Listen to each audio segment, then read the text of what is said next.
Jennifer Duncan is our first guest today, and Jennifer is the chairman of the North Aurora River District Alliance. And Jennifer, I have really enjoyed meeting you, and I'm so anxious to hear more about this organization. I was telling you before the show that I really am an outdoorsy kind of girl, and the fact that your organization exists just to improve the riverfront for your community is very intriguing to me, and I can't wait to hear about your projects. So thanks for being here. Well, thanks for having me. Now, you have been the chairman, or you are currently the chairman of NORDA, the North Aurora River District Alliance. Easier to say NORDA. NORDA, commonly known as NORDA. NORDA, yeah. And tell me a little bit about how that organization got started. Well, we started as a riverfront committee to oversee a project that was happening with the village. And they put together a group of people who had interest in the community and were community-minded. And I was a plan commissioner at the time, so that's why I was included in this. And as we were working, we realized that we needed to form ourselves as a 501c3, as a nonprofit group, because we are able then to do fundraising outside of the village. The village can't do fundraising as a municipality, so we could fundraise for projects that we wanted to do even while we were collaborating with the village. So it's been a really great partnership in that sense. Yeah, I think that's really interesting, and I think it's great to know a little bit more about how that works, because we have several different communities who watch this show, who are involved in this show, and we can really learn from each other. I didn't realize that you could actually apply for grant monies, and there's all sorts of interesting ways that you can improve your community through this 501c3. Mm-hmm. And because we have kind of a green or environmental focus, just because of our location, and because of the setting on the North Aurora riverfront, we can't really do any building. We can't make, everybody wants a restaurant or an ice cream shop, but it's all floodplain, so we can't really go in that direction. Plus, we like to keep it's a very beautiful wild setting there. So we would just like to enhance that area and to make little destination points that people will want to come down and visit the area, because we're really proud of it and we think it's beautiful. So what are some of the things that you've done? Well, our biggest project was called Water Wonders. And we were looking at doing a splash pad or some big fancy waterworks, and they're incredibly expensive. And they're very expensive to maintain. They're not very green. They use fresh water that has to be dumped or recycled, which is very expensive. So I had a little connection to Aquascape, which is a company that does water features, outdoor water features. And I explained what our situation was. It's a municipal setting. We want it to be recycling water. And so they created this beautiful 125-foot natural-looking stream, and it harvests water from the rooftop of the village hall, collects it in a 4,000-gallon cistern, and then recycles it up a series of waterfalls, and it has little ponds, and it has climbing stones, and it's just a huge draw. The kids absolutely go crazy for it. I had seen some pictures on your website, which is probably the easiest website to remember, norda.org, and I was really captivated. And so children can actually play, and it's family friendly. It's not something that you can't touch, you just have to look at. Right. We encourage it. It was all designed to be as shallow as possible, so there's not really any standing water. There's a little pool down at the end, but it just ends up being kind of a gravel bed that's wet, and it's got a little bubbler. So kids come in their bathing suits. The little itty bitty ones, parents will bring them in their bathing suits and let them just crawl around in there, and it's great fun. It's a really gorgeous setting. Now, is this something that is actually, these Water Wonders, is it actually doing this year round? I mean, is it always moving? Well, we were told that we could do that and that it makes, beautiful icy waterfalls and the water continues to flow, but we're not real comfortable leaving the pumps. We don't want to damage anything. So we do pull it out as it gets colder and colder. We take out the pumps so that it doesn't run. Okay, but pretty much a 3-season, destination. And then there's also a collaboration that you've been doing with Fox Valley Park District, because if I remember, there's an island park or something that's close by, or? On the other side of State Street, which is our major, that's our bridge over the river, there is an island park playground, and that is the Fox Valley Park District, who we work with quite a bit because they own a lot of the property on our waterfront or on our riverfront. But they're very open to meeting with us and hearing ideas that we have and collaborating with us. So they made there's a shelter and a nice playground down there too. This is really neat. Now I know that you are, like I said, on the web at norda.org. You also have a Facebook page. I'm guessing that's probably the most up-to-date information. of Yeah, what's it's going on? easiest for us to stay current with that, and that's just NORDA. Is the Facebook page. We have a public page on NORDA on Facebook. So tell me about your Evergreen Holidays, and how did this get started? Well, we started it as kind of a fundraiser, but also we have a history in North Aurora of doing a big caroling event with lighting one big tree. And the person who had done it for years and years moved away, and so it was sort of in flux at that time.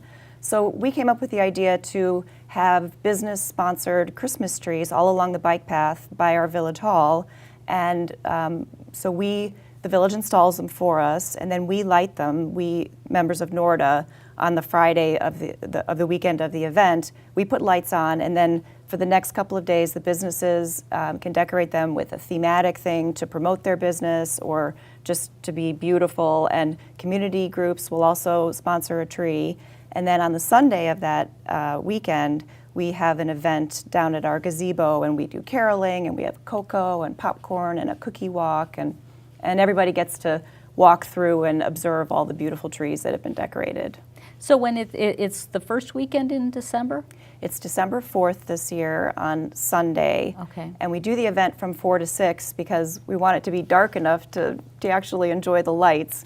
So it's a little bit late in the day, but it's really lovely down there. We put fire pits up and everybody stands around a fire and sings Christmas carols. It's really a fun event. Yeah, it sounds like it, and it sounds like a great spot to just be as a community.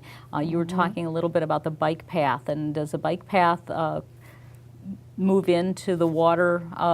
Well, not into the water, but into the riverbanks and along the Fox. Yeah, we have a very nice path through there.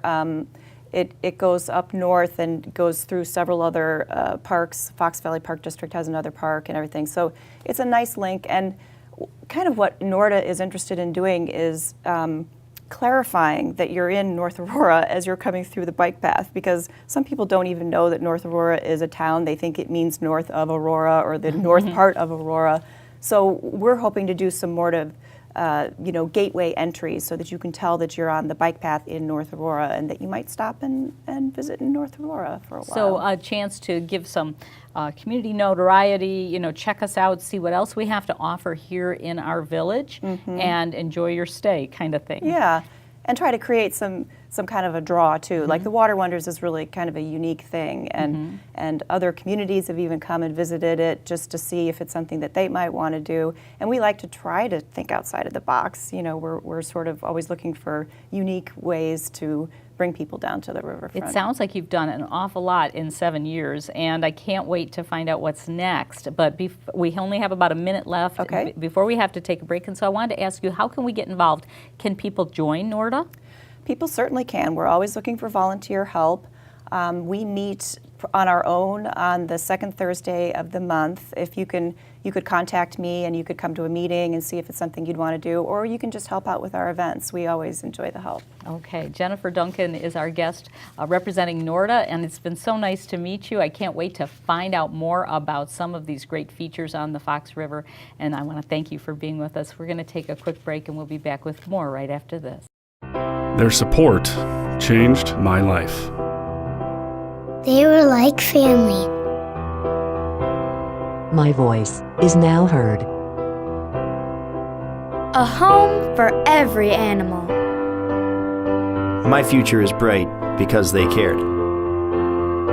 This is our home now. Thank you to the 1,200 nonprofits that serve Cass and Clay counties every day.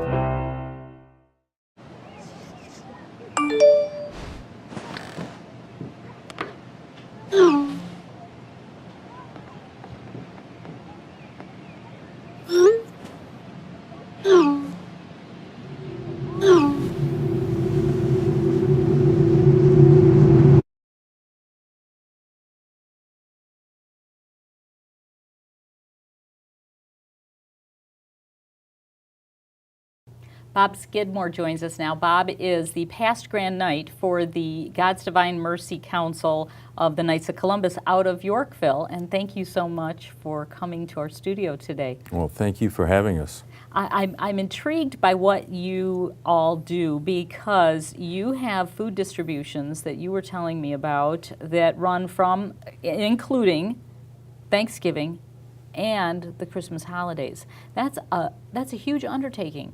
How does a small group of men get this accomplished? I wonder each year. But what we do is we have a holiday helpline, which will open up November 1st. And that actually feeds all the programs we have during Christmas, starting with Thanksgiving. People call in on it if they are in need of food for Thanksgiving dinner, Christmas dinner, or gifts for their children at Christmas time.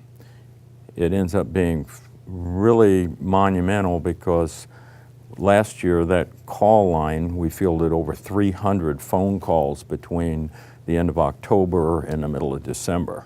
That is a lot, and that is either an individual identifying themselves or their family, or someone identifying another family in need? Yes, that happens also, where they know of someone in need. Many times people who are in need are maybe hesitant of asking. So then we'll reach out to them because this is what our charity work in the community is. That's just the research behind that has got to be immense. I mean, I don't know how you do that because you really have to find out if that's somebody that needs help, or do you just assume they do? How does that work? Well, we clarify that a little bit by a questionnaire.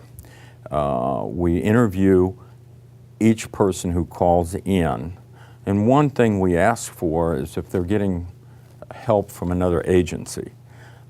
There's only a limited amount of resources out there when you look at all the different agencies helping, so we don't need a duplication. This year we're going to be doing a little different because it's grown so much. We did a survey last year and found out that about 90% of the people we serviced had access to email. So what we're doing, we're going to send them an initial questionnaire which will qualify them, and then we'll send them a questionnaire in detail to fill out. And it'll help us. I'm sure you're looking at things like how large is the family? Are you trying to feed 1, 2, or 3? Or are you going to try and feed, a family with 8 children? Or yes, that's one of the things. Our service area is Kendall County, and that's where we try to stay in the boundaries. So we're looking at that, their needs, and again, when we're looking at the food distribution side of it, how many people will we be dealing with? And we have everything from a possible senior couple to I've seen where we've had families of 12. And so we actually gear our food to that family for their actual needs. And you have a Thanksgiving meal and you also have a holiday meal at Christmas Yes, time. we have both. And we've found that the majority of people will be extremely honest with us and say, well, I need help at Thanksgiving, but I'm going to be at my mother's or something at Christmas, so I really don't need that. And I think they realize that there's limitations on resources. Mm-hmm. Now, I want to ask you about your helpline and Christmas, because you were telling me that you have a very special Santa breakfast, and I want you to just talk about that a little bit, because it really just puts a smile on my face just thinking about it. Tell us about Breakfast with Santa. Okay, well, Breakfast with Santa was our starting point of our whole charity program at Christmas. And it was a combination of many people. At first we were going to have a get-together of just the people in our council, and it expanded out very quickly. But what we have is that we'll have a breakfast. It's a great breakfast, I can tell you, but it's very reasonably priced. But what we ask is each person, especially the children, to bring a gift to give to Santa Claus. And parents really thought after they thought about it a second, thought this was really good because what it's showing their children that there are other people that don't have as much as they have. And it can take and help them as children learn charity. And they give it to Santa, and Santa puts it in his pile, and he explains to them that that'll be for a child that doesn't have as much as they have. And it's very, it's kind of really cool. I can say one thing, that Santa always talks to the children and asks them what they want. The first year we had it, one of our past Grand Knights, who's now a deacon, I asked him, I said, what was the most unique thing that one of the children asked for? And he says that he wanted his father to be well. He was ill. And that to me was just like, wow, this child understands there's more than, I want a toy, that he wanted his father. And that's what we're all about, helping the families. That is really an amazing thing. And we want to be able to share what you're doing. It's just wonderful. Now, do you have the date for the Santa breakfast? The date for the Santa breakfast this year will be December 11th in the morning from like 8 till 1 o'clock, and that'll be at St. Patrick's Parish in Yorkville, 406 Walnut. Okay, and so where can we learn more about the things that your council is doing? Okay, if you go to our website, which is kofcyorkville.org.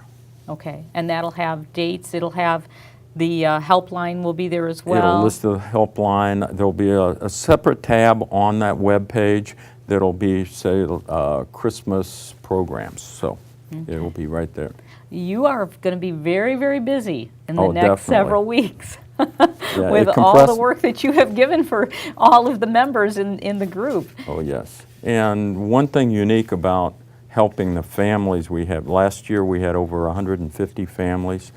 We fulfilled needs for 470 children. At the end of the day, it was like, how do we do it? I don't know. It's just a blessing. We just keep going.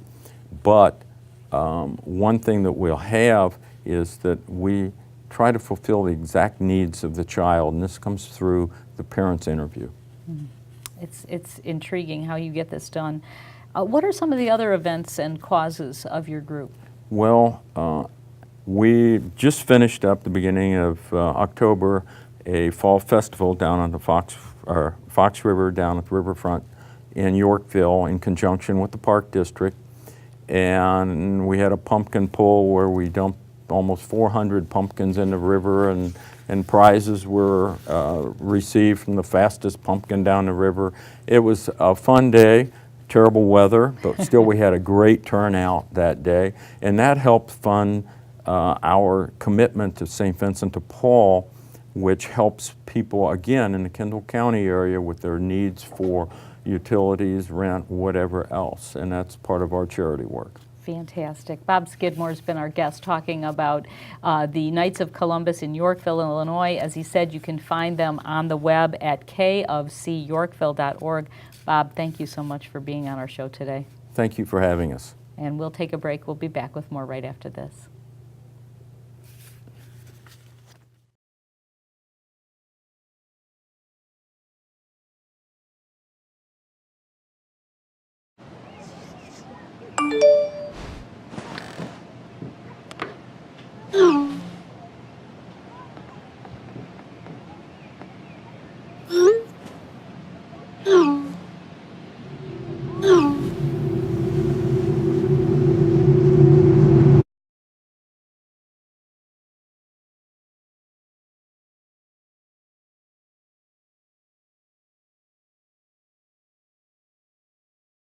Rich Healy joins us now. Rich is the director of the Plano Area Chamber of Commerce, here to talk about Plano's Rockin' Christmas, and that always puts a smile on my face, Rich. Thank you for coming to talk about this great event. Well, thank you for having me. It makes me smile because I remember that first year of Rockin' Christmas with The Rock And the rocking chairs. But again, this is an event that has grown and grown to really be something that's just a jewel for the city of Plano. When you think about it, when you look back at the very first year, and to think that they served one family, that's all they had. They had one box of food for one family in Plano. Up to last year, we served 380 boxes of foods that we took out. Isn't that amazing? You know, living in Plano for 20-some years now, Plano's a very humble town. We don't, well, we're just Plano. And that's a good thing. Yes. It really is. We don't know what we're capable of doing, and this is something that just really impresses us with what we can do. Yeah, It's just so amazing. Yeah, the community involvement is extraordinary. Mm-hmm. I mean, you have people stepping up who this is their one time of the year that they want to give back, and it's marvelous. And the support we've had as the event has grown over the years has been phenomenal. You know, to think that the first year there was some people sitting in City Hall, the then mayor, Bill Roberts, that was one of their brainchild when they first sat around in his office and were talking about doing something. And then to think that it's evolved into a 3-day event now serving a significant number of people of all ages Now, in do our you community. still have rocking chairs? We're going back to the rocking chairs this year. The last couple of years we haven't. You know, I think part of it has to do with some of the age, shall we say, of those of us that are at the leadership You got to levels. have at least a couple. But tell us about the schedule of events, how it starts on Friday and what happens on Saturday and Sunday. On Friday is our big, basically, festival night. It'll begin with a parade. This is our, I believe, third year that we will have a parade, and each year that has grown. And we encourage everybody that wants to participate, I mean, from walking in the parade to having a float. We have some of the downtown businesses that are competing for the best float. That will kick off. Now, we did move our schedule a little bit this year so that the parade is actually going to be at 5 o'clock. And it will start at the parking lot of the Methodist Church, go down James Street to Main, and then Main to the depot. And then from that point on, then we will have the combined bands of Emily G. John and the middle school will do their usual playing of traditional Christmas carols, if the weather's cooperative. If the weather's really severe, we won't be able to do that because they won't be able to play outside. But we will do the traditional tree lighting at 6 o'clock. And then we will also, and probably one of the more important parts of that evening is the awarding of the Ross Greider Memorial Spirit Award. And for people that don't know, Ross Greider was a fine young high school student at Plano whose life ended rather tragically due to cancer. And we felt a number of years ago that we would rename the Spirit Award in his memory. And that award goes to an individual or individuals who exemplify the spirit of giving all year long. Past recipients have been Tom Zimmerman, who is the head of Tommy's Gift. Jane and Virgil Height have received it. A lot of Plano residents have received that award. And it's really quite an honor, and it's a humbling experience to receive that. But it is very important because Ross gave, even when he was diagnosed with his illness, Ross gave to his fellow students and to the community all he could. So it was a great honor to be able to name that award in his name. Then after the tree lighting, then we do keep the depot open until midnight so that people can continue to bring in canned goods, non-perishable food items, and drop them off at the depot. There's also a visit with Santa at the library. It starts at 6 and goes till 8. And so it gives opportunity for children and their families to go down to the library and meet Santa. But the core element of Rockin' Christmas, of course, is the collection of the non-perishable food items and actually monetary donations as well. Those businesses or individuals that wish to give monetary contributions. The monies that we collect go for the purchase of the perishable food items. So every year we purchase turkeys, ham, milk, and butter to go in the boxes. So then usually at about 6:30, 7 o'clock, we go down to Centennial School and begin sorting. And so you'll be sorting all day Saturday? Yes, until we get everything done. So it starts on Friday, and then we continue sorting on Saturday, and boxing on Saturday. So We you begin to need put a the lot of boxes. volunteers for that, I'm sure. Yes, we do. And then Sunday is your distribution day. Sunday at 11 o'clock, we begin distribution of the boxes. Do you need volunteers for that too? Yes. We need people who, we encourage people who have like vans or pickup trucks with a cover so that we can load a number of boxes into the vehicles, and then they go out. And all the boxes are labeled strictly with the street address. There are no family names identified with that.